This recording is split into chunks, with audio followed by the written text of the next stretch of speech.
Where did the original Lemurians come from? What was their home planet or star system? This is a very common question and one that I am going to answer for you in today's video. But first, I just want to take a few moments, just join me here. Let's set the energy. I want to make sure that we're all in the right vibrational space to receive this kind of information, okay? So just bring your awareness to the area of your heart. This will only take a few moments. And imagine that now that you're breathing in and out of your heart a little slower and deeper than usual.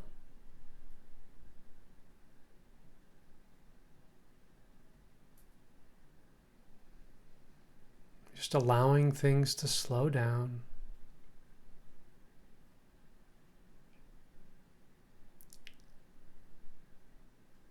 You'll probably feel a subtle shift in how you feel, your emotions, your thoughts, everything's slowing down.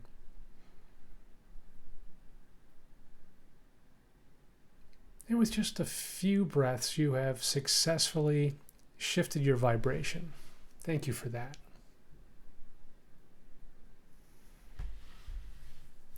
Earlier in my life, it was common when I met people for the first time, they would ask a very human question. Where are you from?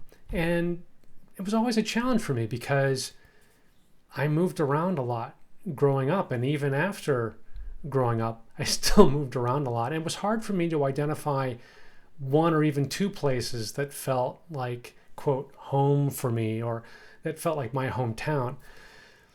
I mention this because it has some bearing on this question: where did the original Lemurians come from?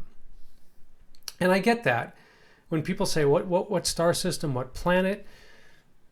In our third dimensional human experience, we observe, we see a group of people emigrate from that place and then settle over in this place, right? So it's kind of a linear move from A to B in this one group of people. But in asking the question about Lemurians, that question is flawed in that it's limited. Here's a better question. Who created Lemuria?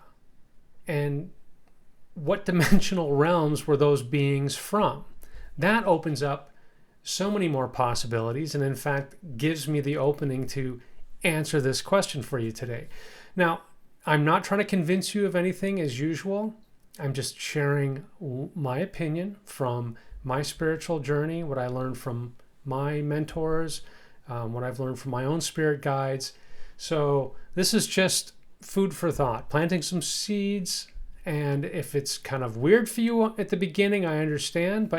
And if you reject it, that's totally cool. But just have an open heart and open mind as I offer you this answer. Lemuria was a co-creation, a co-production between the elven realms and the angelic realms. Okay, there's that sentence, and I'll explain that a little deeper. Here's a very, very rough analogy. Imagine two companies coming together, and then they're going to create a joint venture. They're going to create a new theme park or adventure park. One company has a lot of experience and expertise in designing and building rides. And the other company is very experienced and knowledgeable about creating a really nice atmosphere for people, or creating a meaningful and memorable customer experience. So these two companies come together and they co-create this new adventure park. Well, that's not too dissimilar to what happened with the elven realms and elven beings and beings from the angelic realms coming together to co-create the Lemurian experience. Creator Source had laid the groundwork, created this framework at this high dimension. Remember, Lemuria existed at a much higher frequency, higher dimension than our current dense third dimensional human reality. So this was a higher dimension.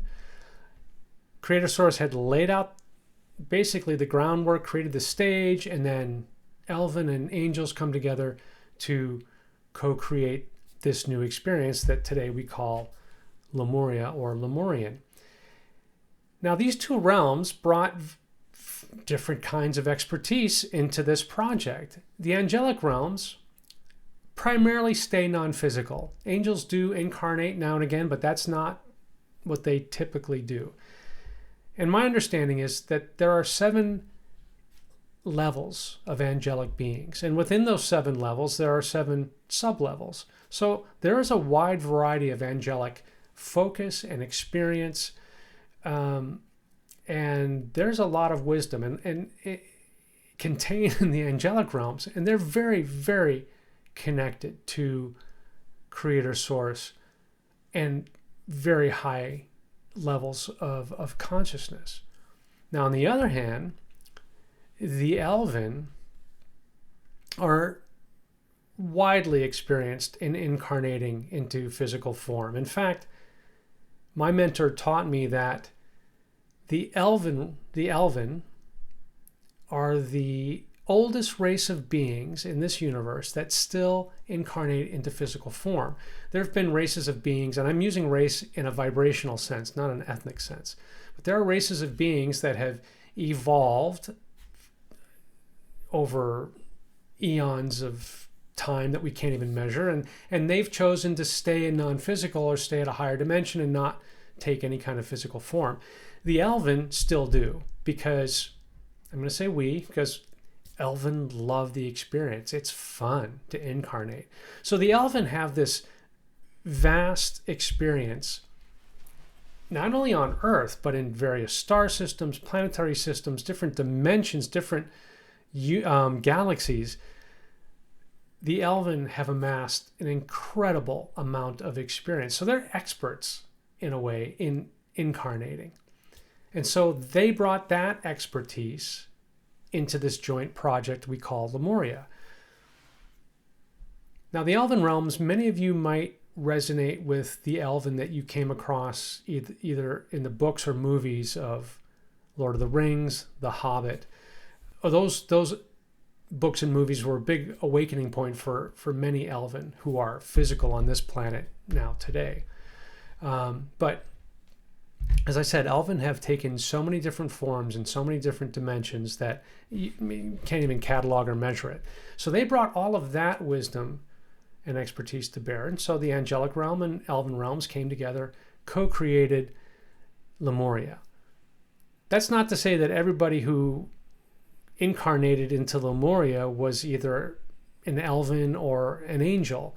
After the initial evolutionary path was set in motion, a lot of other beings were invited to join the Lemurian experience.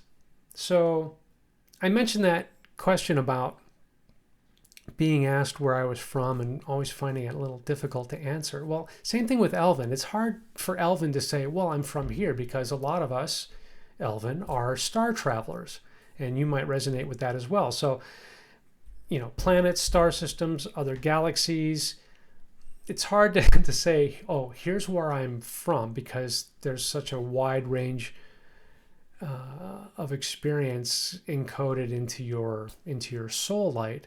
So the Elven were multi-experienced, not just from one place, but then those beings that were invited to incarnate into Lemuria were from all different star systems. So that's why some of you who resonate with Lemuria also resonate with the Pleiades or Sirius or Lyra or any other realm where you feel, okay, I feel like I'm from this star system or this galaxy, but I also feel Lemurian. And now you understand why there are so many answers to that question, because those of us who had lifetimes in Lemuria generally had experience off this earth somewhere else, and usually more than one place. So that's the Lemurian origin story in a nutshell. Whatever we consider to be Lemurian wisdom has much older roots in the Elven realms and angelic realms. And in terms of experience, many of us had lifetimes in Lemuria, incarnated into physical form, but also many of us were assisting Lemurian evolution from a non-physical perspective as well. So I'm curious, how does this information resonate with you? Do you resonate with being Elven and Lemurian, or do you feel more connected to the angelic realms? There's no right or wrong answer, but the answer is unique to you, because there is not one single answer, And hopefully I've gotten that point across in this video. So please leave a comment below. I'd love to hear from you. What about this video resonated with you? What kind of thoughts or experiences have you had? Because the more the merrier. The more you share, the more I'm inspired to create videos like this. My name's David. Thank you so much for watching. And until next time, I send you my love and bright blessings from Lemuria. Aloha.